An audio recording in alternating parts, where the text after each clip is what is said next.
ಕಾರ್ಯಕರ್ತನ ಬಂಧನ ಖಂಡಿಸಿ ಶಿಕಾರಿಪುರದಲ್ಲೂ ಬಿಜೆಪಿಯಿಂದ ಪ್ರತಿಭಟನೆ ನಡೆಸಲಾಯಿತು। ಈ ಪ್ರತಿಭಟನೆಯಲ್ಲಿ ಸಂಸದ ಬಿವೈ ರಾಘವೇಂದ್ರ ಅವರು ಪಾಲ್ಗೊಂಡಿದ್ದರು। ಪಟ್ಟಣದಲ್ಲಿ ಪ್ರತಿಭಟನಾ ಮೆರವಣಿಗೆ ನಡೆಸಿ ಬಂಧಿತರನ್ನ ತಕ್ಷಣವೇ ಬಿಡುಗಡೆ ಮಾಡಬೇಕು ಎಂದು ತಹಶೀಲ್ದಾರ್ ಮೂಲಕ ರಾಜ್ಯ ಸರ್ಕಾರಕ್ಕೆ ಮನವಿ ಪತ್ರ ಸಲ್ಲಿಕೆ ಮಾಡಲಾಯಿತು। ಈ ವೇಳೆ ಸಂಸದ ಬಿವೈ ರಾಘವೇಂದ್ರ ಸರ್ಕಾರದ ಕ್ರಮವನ್ನು ಖಂಡಿಸಿದರು। ಕೂಡಲೇ ಹಿಂದೂ ಕಾರ್ಯಕರ್ತನ ಬಿಡುಗಡೆ ಮಾಡಬೇಕು ಎಂದು ಆಗ್ರಹಿಸಿದರು।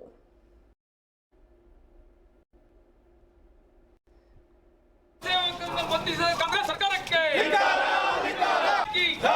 जिंदाबाद जिंदाबाद बीजेपी जिंदाबाद जय श्री राम भारत माता की जिंदाबाद भारत माता की भारत माता की हिंदू विरोधी कांग्रेस सरकार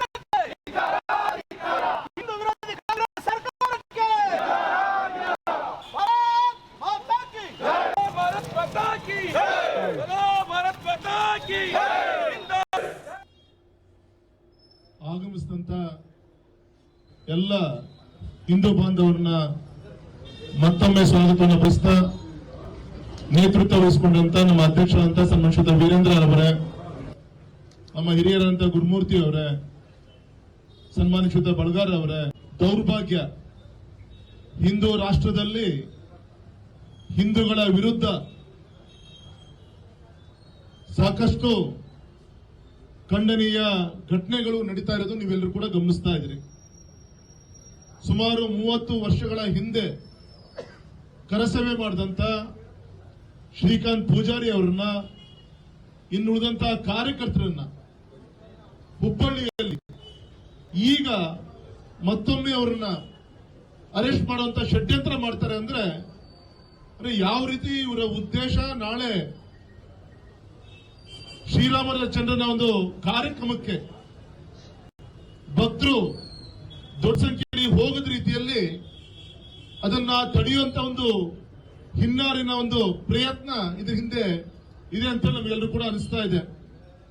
ಎರಡನೇದು, ನಿನ್ನೆ ಡಿ.ಕೆ. ಹರಿಪ್ರಸಾದ್ ಅಕಸ್ಮಾತ್ ಮತ್ತೊಮ್ಮೆ ಗೋಧ್ರದ ಘಟನೆ, ಗೋಧ್ರದಲ್ಲಿ ಏನು ಕರಸೇವಕರು ಅವತ್ತು ಆಹುತಿ ಆಗಿದ್ರು, ಮತ್ತೊಮ್ಮೆ ಆ ಘಟನೆ ನಡೆದ್ರು ಕೂಡ ಆಶ್ಚರ್ಯ ಪಡಬೇಕಾಗಿಲ್ಲ ಅಂತ ಹೇಳಿ ನಿನ್ನೆ ಹೇಳಿದ್ದಾರೆ। ಅಂದ್ರೆ ಎಲ್ಲೋ ಒಂದ್ ಕಡೆಗೆ ಈ ಕಾಂಗ್ರೆಸ್ನ ನಾಯಕರು, ಸರ್ಕಾರ ಒಬ್ರಿಗೊಬ್ರು ಕೊಡ್ತಿರುವಂತಹ ಹೇಳಿಕೆಗಳು, ಅವ್ರ ನಡವಳಿಕೆಗಳನ್ನ ನೋಡಿದ್ರೆ ಇವತ್ತು ಈ ಭವ್ಯ ಶ್ರೀರಾಮಚಂದ್ರನ ಆ ದೇವಸ್ಥಾನ ಏನಾಗ್ತಾ ಇದೆ, ಅವರಿಗೆ ಇಂಥ ಒಂದು ಐತಿಹಾಸಿಕವಾದಂತಹ ಸಮಸ್ಯೆ ಇದ್ದಂತ ಒಂದು ವ್ಯವಸ್ಥೆಯನ್ನ ಗೌರವಿತ ಪ್ರಧಾನಮಂತ್ರಿಗಳು ಒಂದು ಕೋಮುವಾದಿ ಘಟನೆ ಕೂಡ ಆಗದ ರೀತಿಯಲ್ಲಿ ಹಿಂದೂ ಮುಸ್ಲಿಂ ಎಲ್ಲ ಒಟ್ಟಾಗಿ ಸೇರಿ